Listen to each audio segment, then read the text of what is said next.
SOS, Save Our Souls. Tanda ini bisa dilihat dari dua perspektif. Dari perspektif korban, SOS adalah kode di mana ia menggantungkan harapan hidupnya. Dia membuatnya dalam rasa takut, rasa lapar, dan rasa putus asa. Sementara dari perspektif penyelamat, SOS adalah tanda yang menimbulkan kelegaan, sekaligus rasa optimis.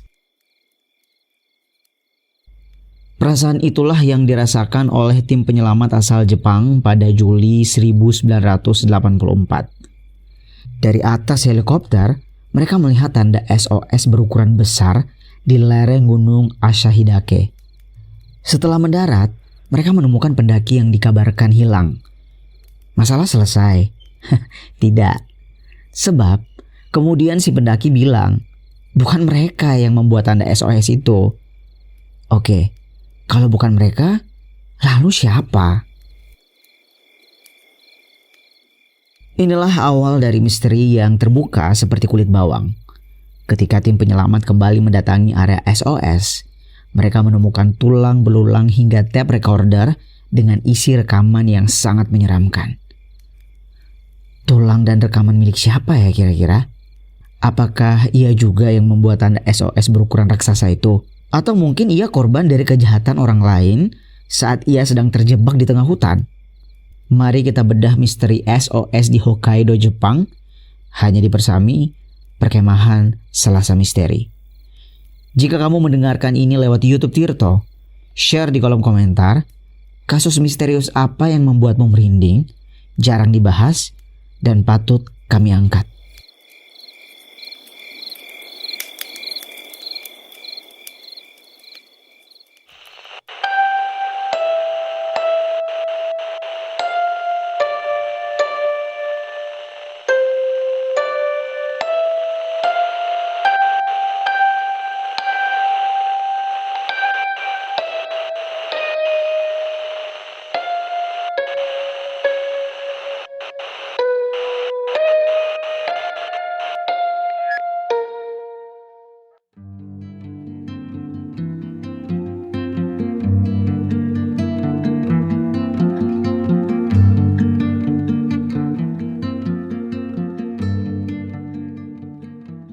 Gunung Ashihidake adalah gunung berapi yang menjadi titik tertinggi di Pulau Hokkaido, Jepang bagian utara.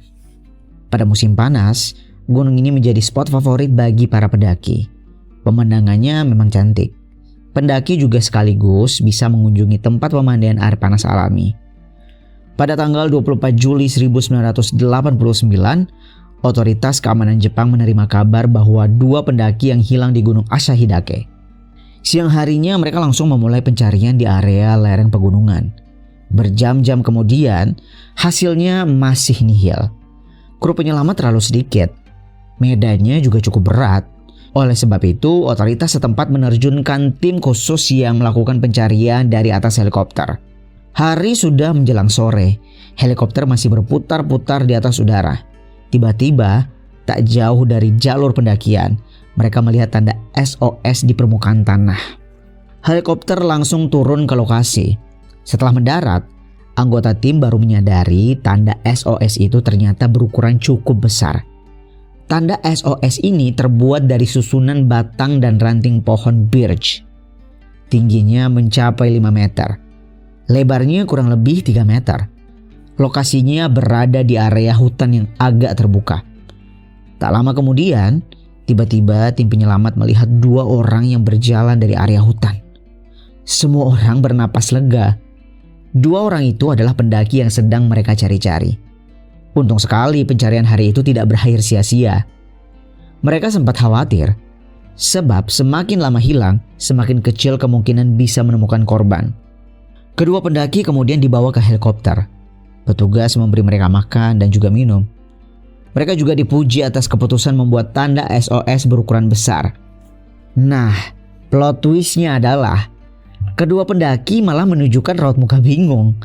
Mereka menjawab, "Loh, bukan kami yang membuat tanda SOS itu." Oke. Jika bukan mereka, lalu siapa? Sedetik kemudian, tim penyelamat tersadar. ada orang lain yang perlu diselamatkan di Gunung Ashahidake.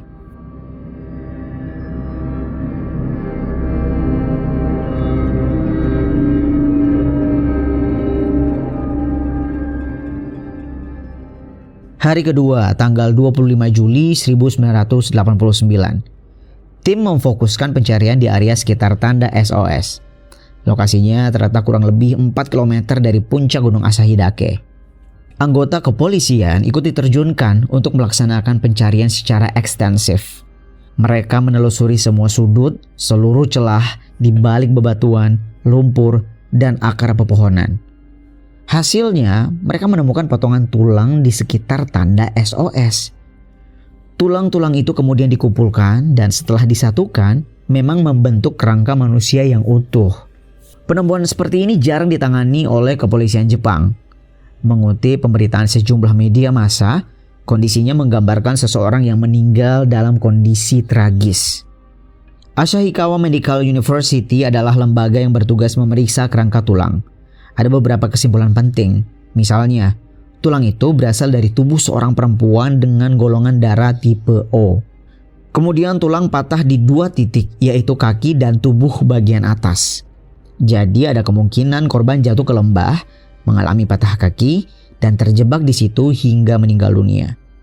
Beberapa bagian tulang juga menunjukkan bekas gigitan hewan buas. Penemuan tulang hanyalah permulaan.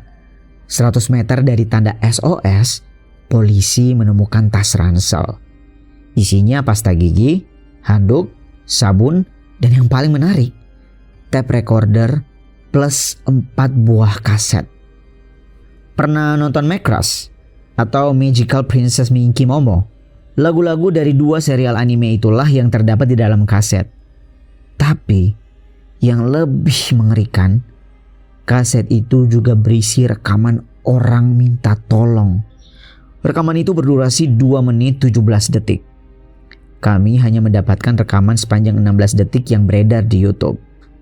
Kami peringatkan, suara berikut ini mungkin akan membuat Anda tidak nyaman.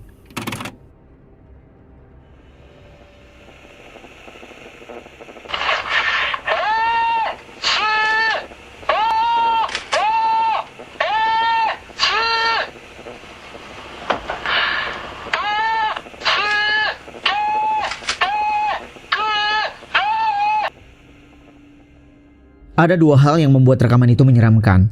Yang pertama, karena kita tahu orang yang merekamnya pasti dalam keadaan putus asa. Kedua, karena kita juga tahu kita sedang mendengarkan rekaman orang yang kemungkinan besar sudah meninggal. Otoritas Jepang meyakini sumber rekaman itu adalah seorang pria. Ia berteriak begini. "Aku berada di tebing dan tidak bisa bergerak. SOS, tolong aku. Aku berada di tempat pertama kali aku melihat helikopter. Pohon bambunya terlalu dalam. Aku tidak bisa pergi kemana-mana. Tolong angkat aku dari sini."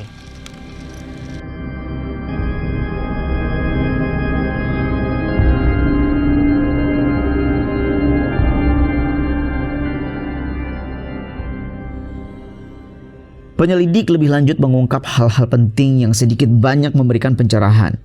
Misalnya, Ashikawa Medical University meralat kesimpulannya.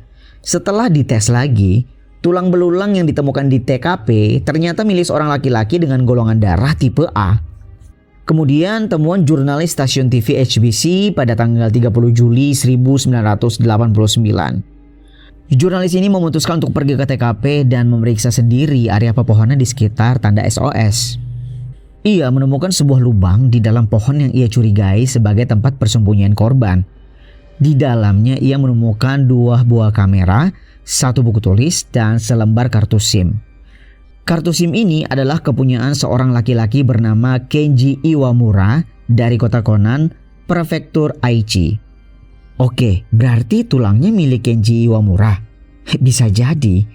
Apalagi setelah diketahui bahwa Kenji memang hilang saat mendaki Gunung Ashahidake pada tahun 1984 atau 5 tahun sebelum penemuan tanda SOS itu. Kenji dicari-cari setelah seminggu tidak masuk kantor. Orang tuanya sempat melapor ke kepolisian, tapi sayangnya Kenji tidak pernah ditemukan. Keyakinan polisi semakin menguat ketika orang tua Kenji mengkonfirmasi kamera dan buku tulis yang ditemukan si jurnalis memang kepunyaan anaknya. Tapi sayangnya, saat mendengarkan suara dari rekaman kaset, mereka tidak yakin bahwa itu adalah suara Kenji. Barangkali temuan di TKP akan selamanya menjadi misteri. Ada begitu banyak pertanyaan yang membingungkan dan tidak bisa dirangkai menjadi satu kesimpulan yang utuh. Otoritas Jepang bidang kehutanan dan geografi menganalisis foto udara di area penemuan tanda SOS. Mereka berkesimpulan, tanda SOS itu dibuat sekitar tanggal 20 September 1987. Kenji hilang sejak tahun 1984. Tidak masuk akal jika ia baru membuatnya 3 tahun kemudian. Itu jika kita mengasumsikan Kenji yang membuatnya. Bagaimana jika bukan? Apakah ada pendaki lain yang hilang dan belum ditemukan? Berdasarkan hasil analisis kerangka tulang, diperkirakan korban berbadan kurus dan bertubuh lemah. Mustahil ia bisa membuat tanda SOS berukuran besar seorang diri. Jangan lupa, menurut tim forensik, kerangka tulang kaki juga patah. Tidak mungkin membuat tanda sebesar itu dalam kondisi kaki sedang terluka parah. Dan kepolisian tidak pernah menemukan kapak atau alat yang bisa digunakan untuk memotong pohon di sekitar TKP.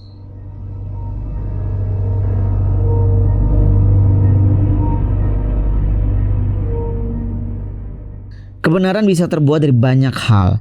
Salah satunya adalah keyakinan. Jika kamu yakin tulang belulang itu adalah milik Kenji Iwamura dan tanda SOS itu juga hasil bikinannya, maka kesimpulannya itu akan menjadi kebenaran versi kamu. Sayangnya, kebenaran yang faktual akan tetap terkubur sebagai sebuah misteri. Yang jelas, medan di sekitar lokasi memang amat susah untuk didaki.